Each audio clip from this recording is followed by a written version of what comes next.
Hola mis hermanos, quien les habla es David, sean bienvenidos a otro de nuestros videos. Mis hermanos, para la mayoría de nosotros los cristianos está muy claro que esas experiencias con seres de otros planetas, incluso cuando vas a ver a fondo las descripciones que la gente da, las interacciones, las llamadas posesiones, que para nosotros es eso, ¿verdad? Ellos hablan de contactos de primer, segundo, tercer y cuarto tipo, pero en fin, ¿no? Cuando vamos a mirar a fondo, sin la opinión de un ufólogo de por medio, nos parece, no estoy diciendo que sea, quiero dejarlo bien claro, ¿verdad? Sobre todo porque la gente que le gusta estos temas lo odia, ¿no? Cuando hacen esa clasificación para los cristianos todo es demonio, no es así exactamente. Pero cuando realmente vas a escuchar lo que la persona está diciendo, sin esa interferencia, sin favorecer la opinión de uno u otro, ves que sí da margen para pensar eso, ¿verdad? Pero ¿cómo vamos a contraargumentar, por ejemplo, con un exmilitar, supuesto exmilitar? No lo puedo garantizar, sobre todo porque es algo que quiero pedirles a ustedes. Cuando me manden un video, cuando ustedes me manden un video, díganme, mira, este video es de fulano de tal, este video es de sutano, o fue grabado en los medios, algo así, para que podamos identificarlo. Este video que me mandaron está muy bueno, aunque no mencionan mi nombre, pero bueno, ¿no? Es un video muy bueno, me pareció interesante, solo vi 4 minutos de él, tiene casi 9 minutos y lo que el tipo estaba diciendo parece ser muy serio, ¿no? Parece ser información muy seria, entonces lo traje aquí para ustedes, pero no puedo garantizar la veracidad, lo dejo muy claro. Tú decides si asumes el riesgo de verlo o no, ¿ves? David, ni tú sabes de dónde viene, así que ni lo voy a ver. Entonces está bien, hermano, ya estoy siendo muy honesto contigo, no lo sé.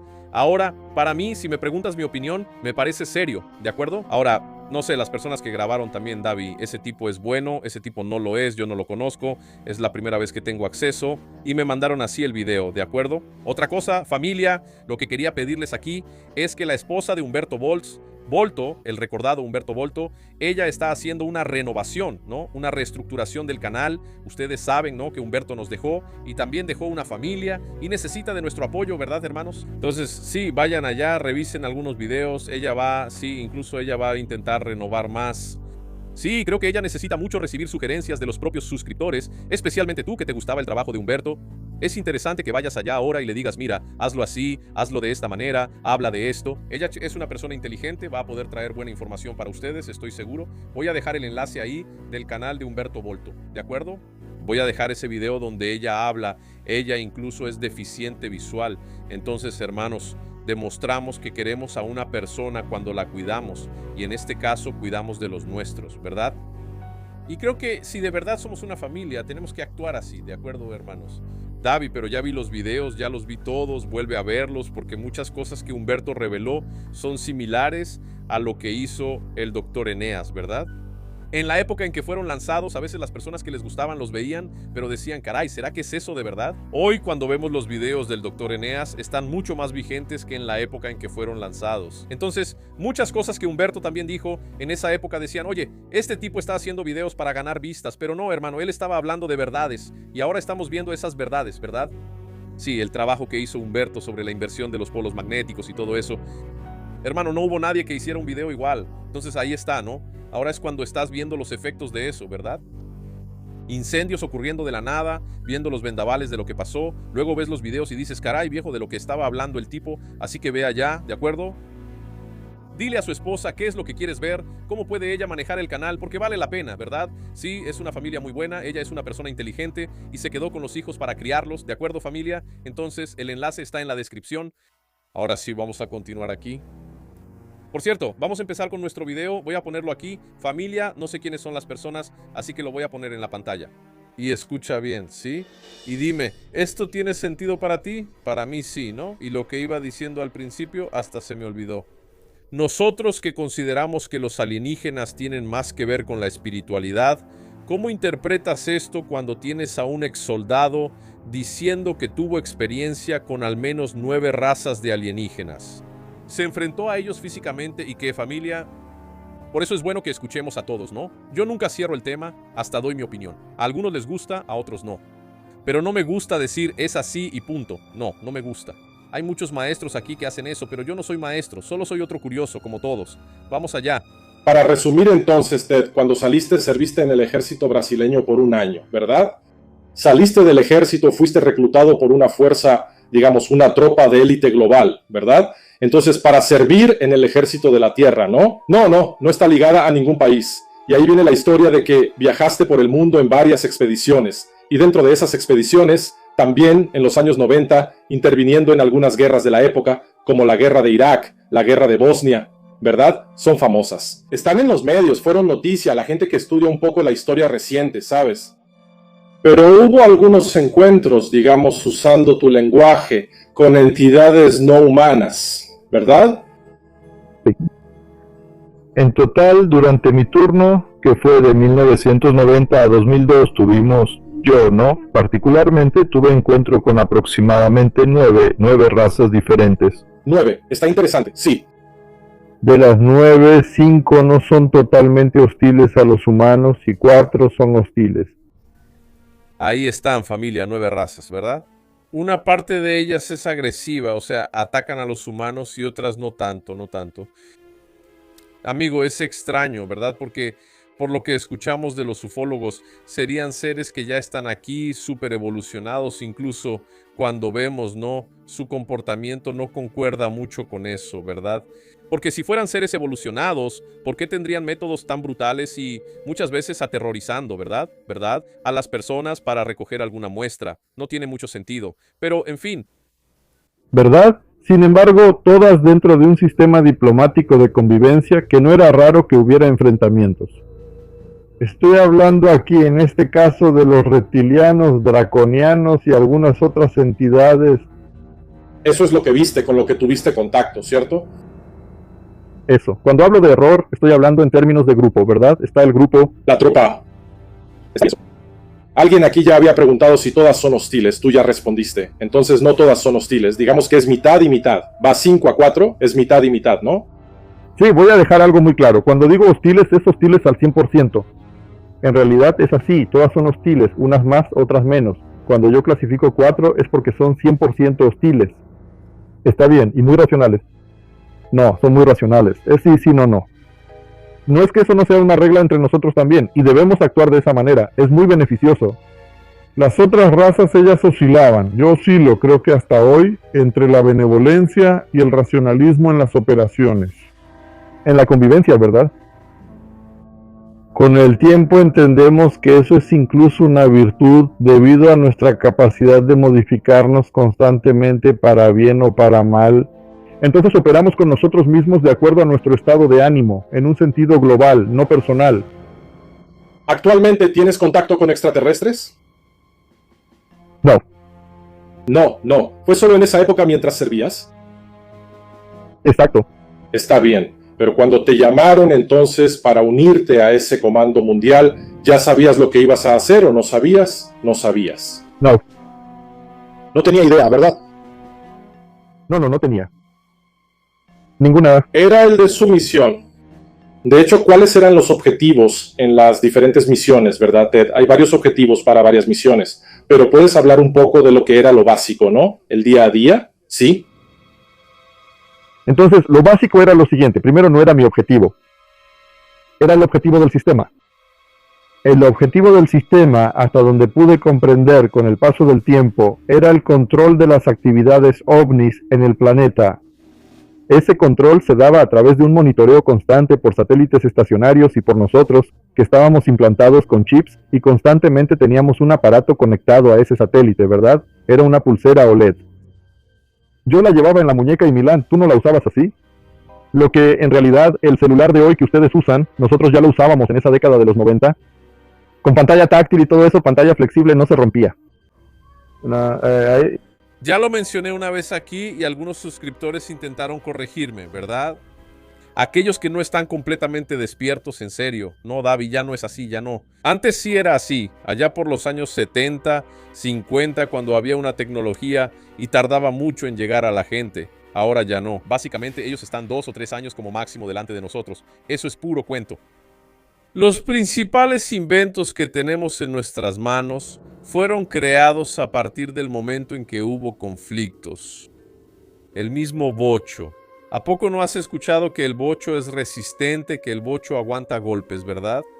Hoy en día la gente bromea mucho con el Fiat Uno, pero el carro que realmente aguantaba el reto era el Bocho, y fue creado en medio del conflicto, de verdad. Fue creado en la bronca. Agarraron a Porsche y le dijeron, mira, ven acá, Hitler, hazme un carrito que sea barato para que yo pueda hacer miles para mandarlos para allá, que no necesite agua, que haga el trabajo.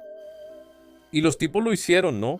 Entonces, esas tecnologías y la propia computadora también, que al principio solo servía, ¿no? Era enorme y solo servía para cálculos, también fue inventada en la bronca. El internet se usaba para eso, porque se comunicaban por radios, ¿no? Frecuencia de radio podía ser interceptada y con el internet era más difícil. Entonces, todo eso, ¿no? Esas tecnologías que hoy tenemos son de la época de la Segunda Guerra Mundial, ¿no? Entonces, estás viendo al tipo diciendo que ya en esa época, por ahí en los años 80, 90, ya existían estos celulares aquí, ¿no? Entonces, es lo que digo, hermanos, cuando ves estas IA, por ejemplo, que tenemos hoy en día, ¿no? Que facilitan mucho, crean imágenes, etcétera, ¿no? Estamos viendo incluso a la gente haciendo historietas con estas IA tomando... Yo hasta hice un video reciente de Chuck Norris, ¿no? El Chucky, Chuck Norris, le decimos Chuck Norris por el mundo caníbal, pero, en fin, ¿no? Ves que le da un golpe a Jason de Viernes 13, a Freddy Krueger, un montón de memes bromeando, ¿no? Todo con IA y, claro, una calidad excelente. Pero eso, comparado con lo que tienen ahora, hermano, es cosa de niños. ¿Entiendes? Es un juguete de niños. Es como si tomaras ese carrito de plástico que un niño pedalea para jugar y un carro de verdad. Hacer esa comparación es eso. Cuando ellos nos dejan tenerlo, ya tienen algo mucho más avanzado en sus manos, ¿verdad? Y aquí lo que estás escuchando no es un supuesto ex militar, ¿verdad? Sino una conversación muy seria, ¿no? Que confirma mucho de lo que ya hemos investigado aquí y ya hemos escuchado de otras personas serias. Por eso le doy credibilidad a lo que se está diciendo aquí. Vamos a continuar. Ese todavía no ha llegado al mercado. Creo que no debería llegar tan pronto. Pero nosotros ya usábamos esos sistemas de comunicación que ustedes dos están usando. Y era a través de él que el satélite se comunicaba con nosotros y el comando también. De hecho, primero el satélite pasaba la información al comando y el comando nos la pasaba a nosotros, pero era un enlace muy rápido, no había ni 5 minutos de diferencia. Sí, porque las imágenes o la información tenían que ser filtradas primero antes de llegar a nosotros, sí. Y ahí teníamos la ubicación exacta de donde estaba ocurriendo alguna actividad ufológica o de seres no humanos inteligentes, ¿verdad? Es que teníamos que monitorear o, si fuera el caso, incluso actuar de forma coercitiva. Ese equilibrio entre nosotros los humanos y esas identidades no humanas era necesario para que pudiéramos tener control de las actividades según el Tratado de Greada que fue firmado por el expresidente estadounidense Dwight D. Eisenhower en la década de los 50. Solo que ese tratado se ha ido modificando cada 10 años. Pasa por una reforma, ¿verdad? Porque la tecnología avanza muy rápido. Y nada de lo que tenemos es creado solo por el hombre. Es una colaboración entre humanos y extraterrestres para que tengamos las tecnologías que tenemos hoy. Y esa era una de nuestras misiones. Vamos, familia, esa es una de las razones por las que le doy credibilidad a lo que estamos viendo aquí. No puedo mencionar muchas cosas porque algunos de esos videos de los que hablábamos ya fueron eliminados, ¿de acuerdo? Hoy en día todo se clasifica como desinformación, así que lo voy a dejar así. En uno de nuestros videos que eliminaron, ¿verdad? Supuestamente tenía la declaración de un tipo que formaba parte de esa organización secreta de cierto gobierno, supuestamente, ¿ok?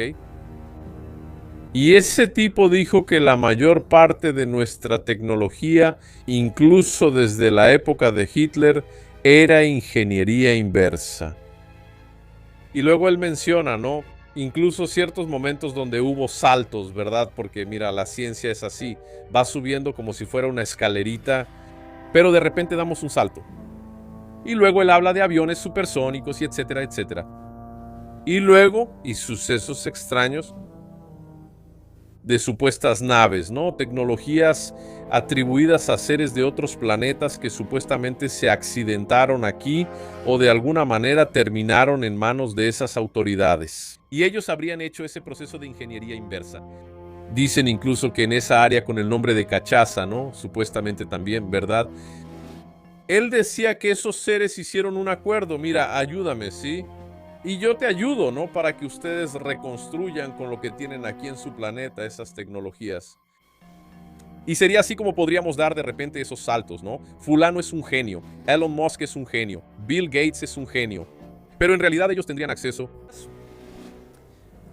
a esa a esa ingeniería en este caso que sería creada en esas bases y pasada a ellos. Miren, ustedes son unos testaferros. Sinceramente, familia, a veces cuando veo a esos tipos, ¿saben? El propio Elon Musk y demás, me pongo a pensar, ¿será que esos tipos son genios? ¿Son realmente tan genios? ¿No será que hay algo así? Entonces lo que el tipo está diciendo aquí coincide mucho, ¿no? Con lo que ya hemos escuchado y visto en estos videos que lamentablemente cayeron, ¿no? En fin, continuando, ¿verdad, hermanos? Yo digo una de las razones. ¿Por qué? Además de ese monitoreo, ya sea un monitoreo solo de forma ostensiva, donde, o sea, ellos nos ven presentes, o a veces en términos de coercitividad, donde entrábamos para oprimirlos de alguna forma, era necesario para que tuviéramos hoy un sistema militar más avanzado, con hombres mejor preparados y también para que tengamos ahí donde creo que todavía tenemos, sí, una mejor convivencia con esos seres, aunque sea en el plano oculto. O sea, cuando digo lo oculto me refiero a esto, también teníamos la misión de ocultarlos. Porque imagínate, las personas, voy a dar un ejemplo rápido aquí, sin salirme del tema, el eclipse que ocurrió hace unos días. Si ves las playas de Chile donde el eclipse fue muy visible, esa multitud gritando, incluso a veces de forma histérica, por causa de un eclipse que no cambia en nada nuestra vida. Imagínate tú teniendo que ver a una entidad así flotando y comandando, y exterminándonos o sometiéndonos de alguna manera. Incluso para nosotros, con tanta tecnología que tenemos, aunque la mayoría ya sepa de la existencia de ese ser, una cosa es saberlo, otra cosa es verlo. Y peor aún, además de verlo, sentir la fuerza de esa entidad. Entonces va a haber con certeza una consternación general que va a causar muchos suicidios, sobre todo porque la religión, equivocadamente, nos predica eso indirectamente a través de sus dogmas, ¿no? Y un desorden general. El hecho es, esa es una de las misiones de esos grupos, evitar que ese desorden general ocurra de una forma muy rápida, que tenga que ser gradual, para que haya una concientización poco a poco gradual, ¿verdad? Para que tengamos una buena convivencia con esas entidades en el futuro. Entonces, partiendo de ese principio, familia, podemos entender, ¿verdad?, por qué es que los medios vienen desde hace muchos años, ya desde hace muchas décadas, desde el siglo pasado, trabajando en esa historia de ET, mi casa, teléfono, ¿verdad?, como la película más famosa, ¿no? ET, el extraterrestre, de Steven Spielberg, y desde hace mucho tiempo que ellos vienen trabajando en esa idea. Tiene sentido, ¿verdad? Porque creo que ustedes que ya investigaron sobre el tema saben que se hicieron pruebas, ¿no? Era en la época en que ni siquiera había televisión, la gente se entretenía por radio. Entonces, un programa de radio decidió allá en los Estados Unidos, o sea, un país del primer mundo, hacer una simulación, ¿no?, de la guerra de los mundos. Entonces el tipo empieza a decir, no, nos están invadiendo, sí, la policía ya fue y está enfrentando y todo eso. Y hubo histeria, ¿no? Hubo pánico, ¿verdad? Hasta hoy hay gente, hasta hace poco, había gente que decía que eso fue real, ¿verdad? Y no lo fue, fue un programa de radio que hizo la prueba. Entonces eso parece, de hecho, haber sido para ver cuál sería la reacción de la población, cómo lidiarían, ¿no?, con ese tipo de revelación. Es complicado, hermanos míos, sabemos que hay algo extraño. Hay una fuerza, ¿verdad?, que nos parece ser milenaria, una fuerza que atraviesa los tiempos y que influye mucho en los planes de la humanidad. Porque ya les dije a ustedes, es normal que a veces, por ser muy ambicioso, uno quiera hacerse rico, millonario. Pero él va a trazar planes ahí por cierto tiempo, no por siglos, ¿verdad? Por generaciones enteras que ni siquiera va a quedar el polvo de sus huesos. Y vemos eso, ¿no? Principalmente en esas mentes millonarias. Ves tipos como David Rockefeller, el propio Rockefeller antes de él, o sea, John Rockefeller y David Rockefeller. Los tipos, hasta el final de sus vidas, estaban ahí, generando acuerdos que durarían mucho tiempo, muchas décadas después, que deberían cumplirse. Y no tiene mucho sentido, ¿verdad? Porque caray, ¿hasta dónde llega la ambición de una persona? Hasta después de la muerte, el tipo todavía quiere seguir siendo el número uno, incluso después de muerto. No tiene mucho sentido, porque lo común de cualquier ser humano, y ves, estás viendo a Vampeta, por ejemplo, está bien gordo, ¿no? Porque es ese tipo que cuando estaba entrenando ahí, era todo rígido, ¿no? Entonces, cuando los tipos se hacen mayores, Ronaldo, el fenómeno también, Ronaldinho Gaucho, todos están gordos. ¿Por qué? Porque los tipos dicen, hermano, ya pasé toda mi vida restringiéndome, ahora quiero disfrutar el resto de mis días, ¿no? Y no ves eso, ese comportamiento en esa élite. ¿Por qué será, hermanos? ¿Qué es lo que esperan? ¿De qué están seguros que va a pasar? Porque David Rockefeller, hasta sus últimos días, incluso estando mal, andaba con 2 grandulones cargando su oxígeno, que el tipo, hasta para hablar, él ya tenía dificultades, pero tenía que ir ahí personalmente a cerrar acuerdos. Hombre, es algo enfermizo, ¿no? ¿Por qué será? Entonces, ustedes están teniendo ahí ciertas revelaciones, mis hermanos. El próximo. ¿Cuántos humanos forman parte de esa fuerza militar en la que participaste? Durante mi turno eran 15,000 para atender todo el planeta. En realidad es un número pequeño para la cantidad de misiones que teníamos. No solo en el sentido de la exopolítica o de la política de lo exomilitar, sino también porque, como esto era algo que sucedía semanalmente, teníamos que estar involucrados en los conflictos regionales o locales de algún país u otro, o incluso crear alguna situación para que pudiéramos ocultar una misión u otra. Chao. Está bien, genial. ¿Y cómo lograste quedarte con esa foto del break? La que incluso está en el libro, esa donde él está agachado y todo eso. Está bien. Primero porque nosotros no nos quedamos con ninguna foto. Esas misiones así, incluso en las misiones de combate que no tenían nada que ver con cuestiones de exopolítica, misiones comunes como en Irak y otros lugares, pero que para nosotros era algo medio trivial, aún así teníamos prohibido quedarnos con algún tipo de fotografía o grabación. A pesar de que en nuestro uniforme había cámaras de alta calidad, de alta resolución, tanto en el casco como en el fusil, ¿verdad? Ese material nos lo entregaban antes de la misión y cuando regresábamos nos lo quitaban. Entonces, las poquísimas fotos que tengo, en realidad me las enviaron después, cuando ya me había ido de ahí. Alguien fue ahí, las tomó y logró pasarlas y enviármelas. Y rápidamente las subí a internet también, incluso para evitar algún problema de rastreo, porque en esos días rastrear era un poco más difícil. Esa foto ya tiene casi 20 años circulando en internet, no es de ahora. Años tengo. Pues sí, mis hermanos. Bueno, ahora te toca a ti, hermano. Ahora tú eres el juez. Ya presenté los argumentos, ¿no? Cómo esto encaja con ciertas cosas, pero tú puedes, ¿verdad? También piensa quién es ese tipo, cuáles son las pruebas que tiene para presentar si realmente era del ejército, ¿no? Porque hablar, hasta un loro habla. Sí, haciendo aquí el abogado del diablo, mis hermanos, especialmente para quien escribe historias de ciencia ficción, es muy fácil, ¿no? Venir e intentar encajar eso. En fin, ¿no? Para mí tuvo mucho sentido, pero ahora, quien tiene el martillito en la mano, quien es el Alexandre de Moral, eres tú. Tú eres quien va a dar el veredicto y decir si es relevante o no para ti la información que se presentó aquí, si tiene sentido o no. Vamos terminando por aquí, te lo agradezco. No te olvides de darte una vuelta por el canal de Humberto Volto, ¿verdad? Me refresqué la memoria. Mucho contenido bueno, incluso sobre estos temas también tenía Humberto Volto. El enlace va a estar ahí en la descripción, ¿de acuerdo, hermanos? Un abrazo, que Dios los bendiga y me voy.